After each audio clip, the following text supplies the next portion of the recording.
ಮನೆ ದೇವ್ರಿಗೆ ಹೋಗಿ ಬರ್ಬೇಕಾ? ಹಾಂ, ಮನೆ ದೇವ್ರ ಪೂಜೆ ಮಾಡಿಬಿಟ್ಟು ಅವ್ರ ಮಗುನ ಕರ್ಕೊಂಡೋಗಿ. ಅವ್ರ ಮನೆ ದೇವ್ರು ಯಾವ್ದಮ್ಮ? ಮನೆ ದೇವ್ರಿಗೆ ಅವ್ರ ಮನೆ ದೇವ್ರು ಯಾವ್ದಮ್ಮ? ಅವ್ರ ಮನೆ ದೇವರು ಇದು ವೆಂಕಟೇಶ್ವರ ಮಾಲ್. ಇಲ್ಲ, ಎಲ್ಲ ರಾಂಗ್ ಹೇಳ್ತಿದೆ ನೋಡಮ್ಮ. ಕರೆಕ್ಟಾಗಿ ಕರೆಕ್ಟಾಗಿ ಹೇಳು. ಅವ್ರ ಮನೆ ದೇವ್ರು ಯಾವ್ದಂತ? ಅದೇ ಅವ್ರದ್ದು. ಯಾವುದು? ಅದೇನಾ? ಶ್ರೀನಿವಾಸನ? ಇಲ್ಲ, ಅದೇ ಅವ್ರದ್ದು. ಇಲ್ಲ, ಅದೇ ಅವ್ರದ್ದು. ಇಲ್ಲ ಅಂತಾರಲ್ಲ ಅವರು. ಇಲ್ಲ, ಅದೇ ಅವ್ರದ್ದು ಮನೆ. ಯಾವ? ಅದು ಬರಲ್ಲ, ಅದು ಕಾಮನ್. ಅದು ಇಲ್ಲ, ಇವಾಗ ನಮ್ದು ಅತ್ತೆಯವ್ರು ಹೇಳಿದ್ರು ಮುನೇಶ್ವರ ಅಂತ. ಮುನೇಶ್ವರ ಅದು ಕಾಮನ್ ಅಂತ. ಬೇರೆ ಕಡೆ ಕೇಳಿದೆ, ಅದೆಲ್ರಿಗೂ ಬರೋದು. ಮನೆ ದೇವ್ರಿದ್ರೆ ಪೂಜೆ ಮಾಡೋದು ಯಾವ್ದು? ಅದೇ ಹೇಳಿ, ಅದೇ ಕೇಳೋದವ್ರು. ಅದು ಮನೆ ದೇವ್ರು ಹೇಳ್ಬೇಕು. ಈಶ್ವರ. ಅದೇ ಮನೆ.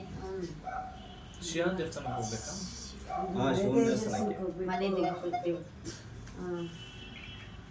ಅದು ಶ್ರೀನಿಶ್ವರ ಕಾಮನ್. ನಮ್ಗೆ ಅಷ್ಟೇ ಅವ್ರು ನೀವು ಮನೆಯವರೆಲ್ಲ ಹೋಗ್ಬಿಟ್ಟು ಬರ್ರಿ. ನೀವು ಮಗುನ ಕರ್ಕೊಂಡು ಹೋಗಿ ಪಾಪ, ಒಳ್ಳೇದಾಗುತ್ತೆ.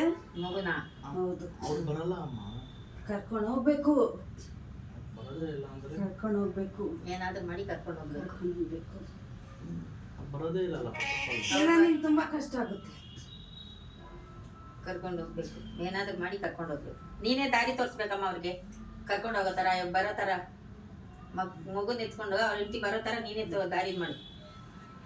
ಮಾಡ್ತೀಯಾ? ಹಾಂ ಹಾಂ, ನಿಮ್ಮೆ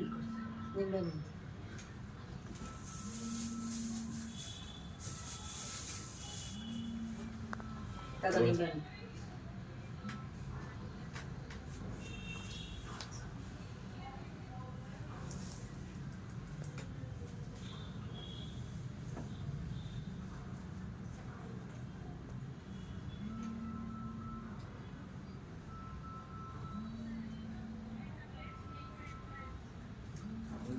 ಮುಗಿಸ್ಕೋಬೇಕು ಹಂಗೆ.